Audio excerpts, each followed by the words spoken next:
talk about composition. And we're going to talk about it in the context of visual literacy. When we talked about visual literacy, if you've seen any of my prior videos, we talked about visual literacy. And one of the things that we talked about is if you're producing fine art photography, then there are four principles of fine art. They're contradiction, ambiguity, symbolism, and aesthetics. And those are the reasons that we take pictures that make art. If you're making photographs that communicate,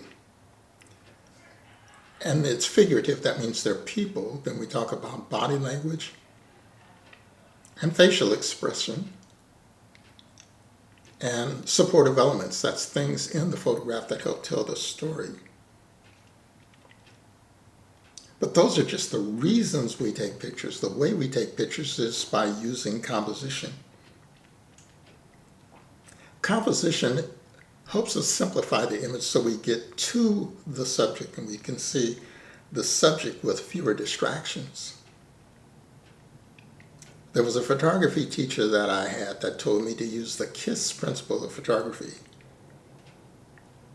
That means KISS, K-I-S-S, keep it simple, stupid.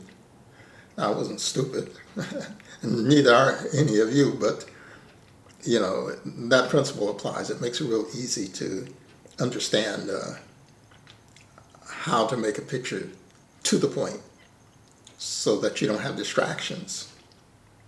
There are several rules of composition that are going to help us get to the point, to see the image and to eliminate distractions or to direct your eye to the subject more so than any other part of the picture. And the two that we're going to talk about are going to be leading line and natural framing. Now, a photograph is two-dimensional. That means it has width and it has height. But it doesn't have depth. It's flat. But we want to give the illusion of it having depth. And both leading line and natural framing will help give the illusion of depth. So we're just going to talk about those two today. First, leading line can be an actual line or an implied line. An actual line would be something like lines in a sidewalk or painted lines in the street or a line of bricks or anything that is an actual line, an actual physical line. And implied lines are usually something more subtle. It can be a row of things that help lead your eye back to something. It can be a shadow that leads your eye, the edge of a shadow that leads your eye into a picture. It can be any number of things that are more subtle. Now, the first picture I'm going to show you is this picture of this bridge, which is an actual line. Now, the bridge in this photograph is actually the subject of the picture. So the line that leads your eye into the picture can actually be the subject of the picture. And this is an instance where, you know, the leading line is the subject. And it gives the picture more depth. If we're photographing it from straight on, instead of at an angle, it wouldn't lead. It would just be, you know, it wouldn't be as interesting and it would be a flatter picture. The next photograph I'm going to show you is this log in this pond. And the log becomes an integral part of the photograph. So it adds interest to the photograph, and the pond is like the subject, and the background of the scene is the subject, but the log adds that dimension that just takes your eye back into the photograph, and that's the whole idea of a leading line.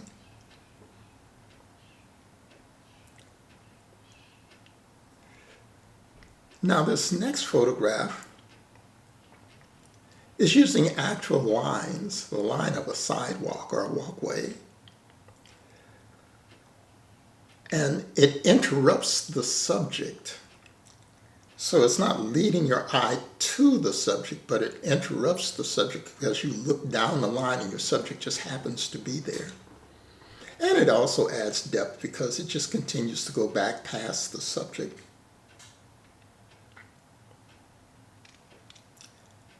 This next photograph is implied line.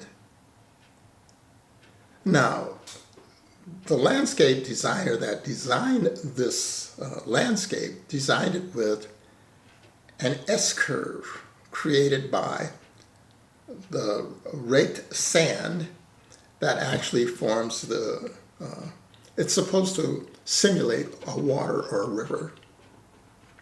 And it leads your eye back into the picture, and it curves as it goes up the walkway that the sand ends at. It is a walkway that continues that line, which becomes an S-curve, which is a very pleasing line.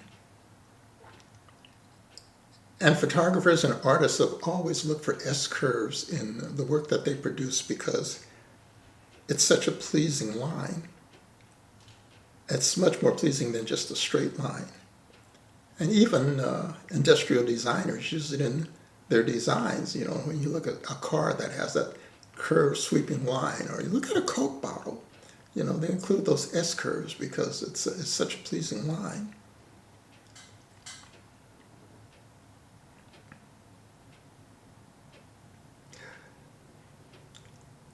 The next photograph we're going to look at is a photograph that uses not just leading line, but it uses other compositional elements. It's like if you look at the white water, that's an implied line. It's not an actual line that leads your eye back into the picture. But we also have natural framing created by the branches that are overhanging the white water that help give depth. So that acts as a natural frame. And we have foreground, middle ground, and background. Foreground, you know, the ground that's closest to the camera. The middle ground, the river itself, and the background is a bank on the other side. So we have all those elements that make this a very pleasing composition. So it's not just one rule of composition in this photograph. The next photo we're going to look at is this photograph of this large pond that has a continuous curved line that forms the bank of this pond. It kind of surrounds the pond, so it leads your eye around. It's like you could almost walk around this pond on the bank.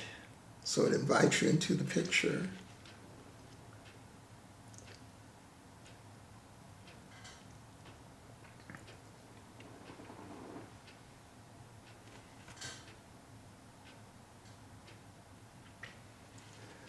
The next line we have is very dynamic. It's like this train, which is like a visual verb. It moves through the picture. It shows motion or movement, and it forms a line also, which is like, I don't know if you'd call this implied or actual. I'll call it an implied line. And we also have linear perspective here, which is size differences created by the three different figures in the picture. And is one of them the subject of the picture? Well, that's kind of debatable. I think the person closest to us we would probably call the subject because he's larger, and the color makes him outstanding in the photograph. So we're going to look at the next element of composition, which is natural framing.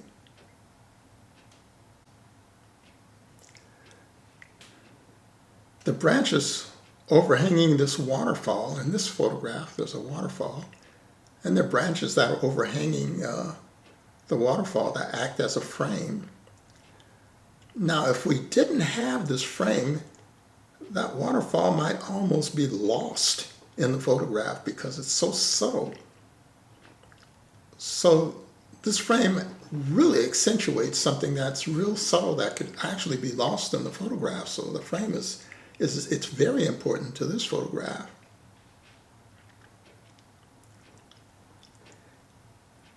The next photograph we have is at the bottom of the same waterfall, actually. But we don't see the waterfall itself, we just see the mist of the waterfall. But the trees on the right-hand side form the frame. And they not only act as a frame, but they give us contrast and tone. That's dark against light, because the rest of the picture is kind of like this subtle gray tone. And then you have these dark trees on the right-hand side that add a visual contrast that make the picture more dynamic. It makes it more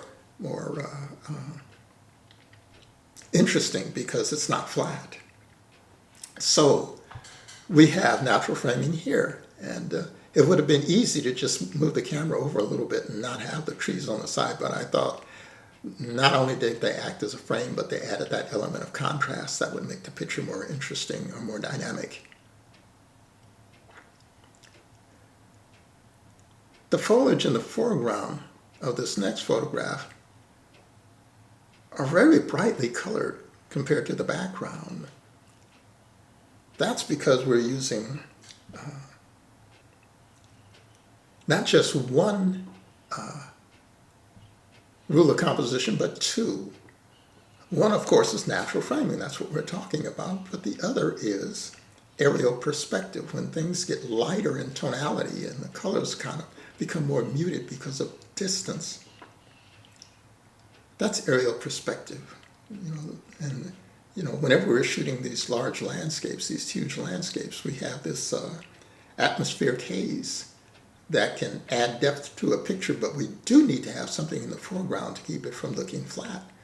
And so that's what happens with this. It's these bright colors in the foreground make it much more dynamic, much more interesting.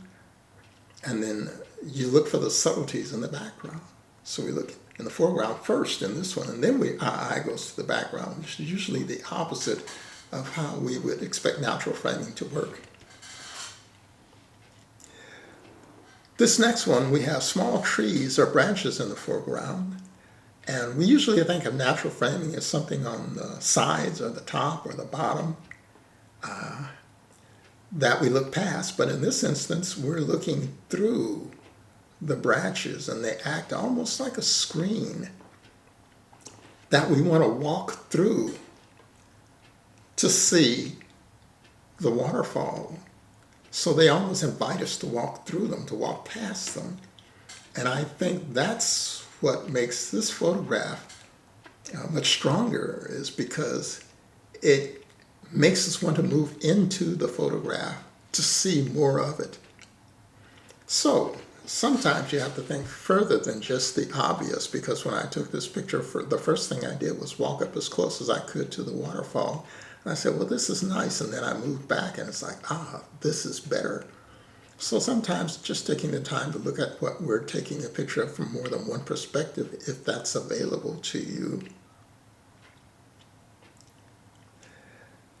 Many of my photographs are gifts. That means you're going out to take a picture and the scene presents itself. It's just there, and you haven't done anything, and it's just beautiful.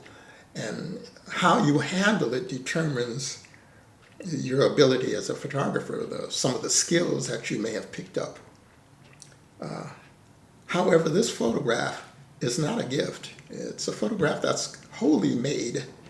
And the photographs that I make for this series that I've been working on forever, that I call visually poetic photographs, or photographs that I actually make. And this is one of the pictures from that series, where the cabbage is cut across. That forms a great pattern. And I put it in a bowl, and the bowl acts as the frame. So the frame is contrived. It's not natural here. So we talk about natural framing. It doesn't have to be natural frame. Sometimes the frame can be a man-made frame or a made frame, and that's what happens in this instance here. Now with the next photograph, there's a good example of positive and negative space.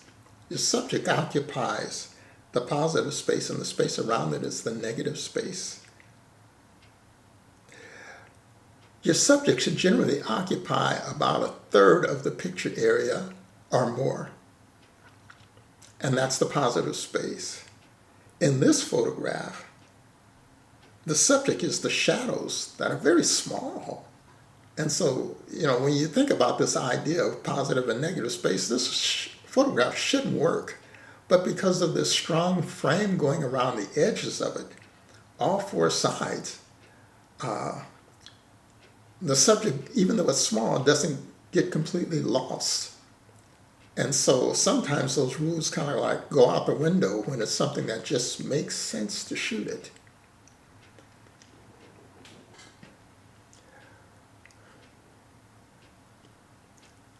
Now, this next photograph was the Taj Mahal. I shot it from many different angles, but it looked kind of flat. And I walked around the entire building and I saw it from this angle, which would give me two sides instead of just one, instead of just a front view or a side view, which was more interesting. And then there were some trees over here that would give me a great frame.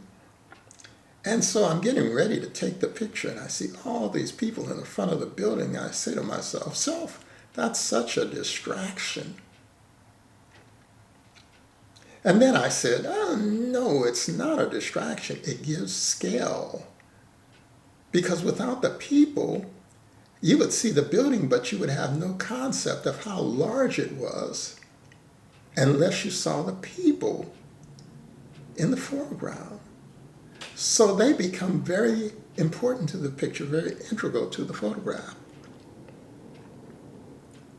The next picture I shot, this one was shot in Vietnam. It was the Tu Duc tombs in Hue, Vietnam.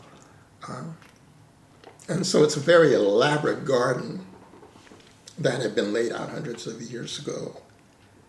And so it was not accidental that these lines were there and these curves were there and the water element was there. So all those things just added to the picture. So it's just like get the right angle and shoot the picture. It was very simply done.